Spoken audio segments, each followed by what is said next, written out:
Money mindset. This is something that can hang us up and keep us limited and small, with the resulting situations in our life that perpetuate frustration and distress. Is this what your money mindset does for you? Would you like to shift that into a different perspective? I'm Loralee Humpherys, and in this episode of Faces of Freedom TV, I'll be sharing with you bits of what my money perspective is. So stick around, because anytime you can adopt another person's perspective, especially when it comes to money, and add it to what your perspective is or your philosophy is, then over time it can expand to where it puts you into a greater level of energy and consciousness so that you can attract good opportunities and prosperity to you to create a life that you love through a home business lifestyle. So for me, some of my bits and pieces of my philosophy about money, it took a while for them to solidify, and because I gathered them over the course of many years. And one of the books that I reread recently was called The Science of Getting Rich by Wallace Wattles.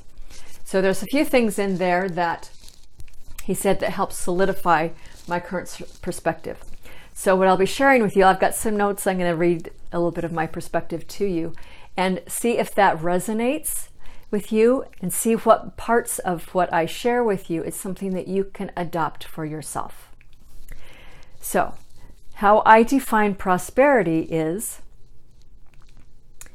that it is something that has nothing to do with money, the printed paper with green ink on it.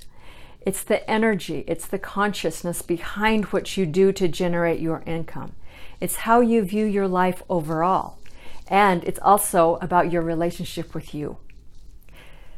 So my prosperity is the abundant means to easily acquire everything necessary for me to live the biggest, best, fullest expression of myself. So think about that. If you could have all of the money in the world, why do you really want it? Because it allows you to do things. It allows you to expand and grow and develop you. It opens up so many different doors and opportunities to you.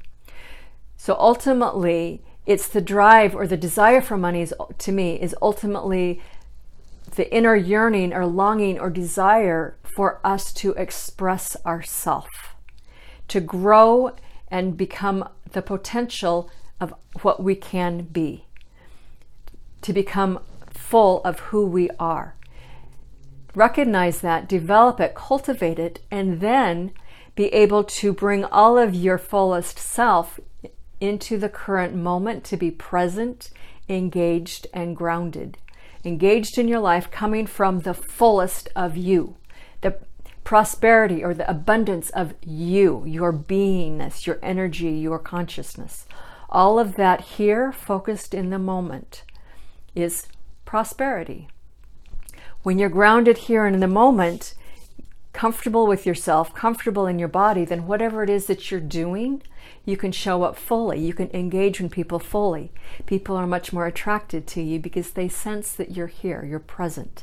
They sense the magnificence of who you are. So anytime that you can create things and opportunities to develop yourself further, that leads to greater prosperity.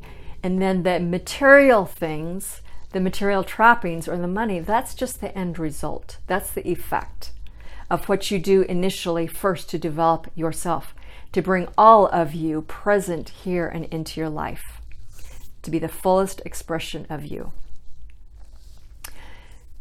So once you've got that, then your commitment or my commitment to my prosperity is a contract that I make with myself to do whatever is necessary for however long it takes for me to fully nurture, protect, fulfill, and satisfy myself. So it goes way beyond just the physical survival needs. It goes into the more emotional, spiritual needs and desires to develop yourself, to grow, to expand, to contribute, to create things and give back. So your commitment to your wealth is the contract, a commitment you make to yourself to do what you can so that you can have those experiences and opportunities to grow and expand and develop yourself. Now, some people may say, oh, but that could be very egotistical, very selfish. And no, it's not. it speaks to a very strong, confident sense of self, a great love and respect for yourself, to make that kind of a commitment to you, to pursue the growth of wealth, the growth of prosperity for your fullest expression and development of your being, so that you can also then share your gifts, share yourself with other people, and contribute to the world to make it better. You can't do that if you're in a state of poverty or emotional or spiritual bankruptcy or financial bankruptcy. So getting beyond this mindset that we've been so conditioned with in society to believe that we have to be self-debasing and very humble. It's a false humility, in my opinion, of thinking it's okay to be in a state of emotional, spiritual, or financial bankruptcy. That's not a state that reflects who you really are, that reflects the divinity of what your potential is. So claiming that, stepping into it, loving yourself, having the strength and courage and confidence to claim that for yourself. For some people they may interpret it as being arrogant. It's not. It's a very solid state of self-knowing, self-confidence, and self-love. That you're going to do this thing for yourself to create wealth so that you can grow yourself to their fullest expression and then share yourself with the world. The other tidbit here is, my desire for wealth and prosperity is my innate, inalienable, innocent desire for greater life and love to be expressed through me as me. So a lot of people, I think, have twisted or misinterpreted or distorted this basic desire for greater life force, greater experience, greater opportunities. That in and of itself is just an expression of life wanting to be moved and experienced through you, for you to feel and experience the fullness of life. I think a lot of people have twisted that and made it into something greedy, a chasing after money. They've distorted or they've confused money for the underlying energy and consciousness of what money represents. And so they use that desire, that drive, which at one point originates from the soul as being pure and innocent, and it becomes distorted into greed and chasing money and power, and it becomes corrupt. And I think that's what people have a hard time with. They see that without really understanding the underlying originating desire, which is good. So look at that for yourself. Do you feel like that innate desire to have wealth, to be prosperous, to do better for yourself? Do you judge that about yourself and say, no, it's not okay. I have to hold back. I have to not accept and receive abundance. If somebody wants to pay me for something, I can't accept it. Check yourself and see if you've fallen into that loop, that mindset, because it's really not serving. It's the same energy as, on one hand, greed and power hungry and just chasing after material things and the dollar. At the other end of the same spectrum is self-debasing, not accepting, not being really willing to receive the good things of life. So that's all comes from ego, and it's not honoring and acknowledging your innate divine desire to experience life more fully. And that desire is a sacred and holy thing.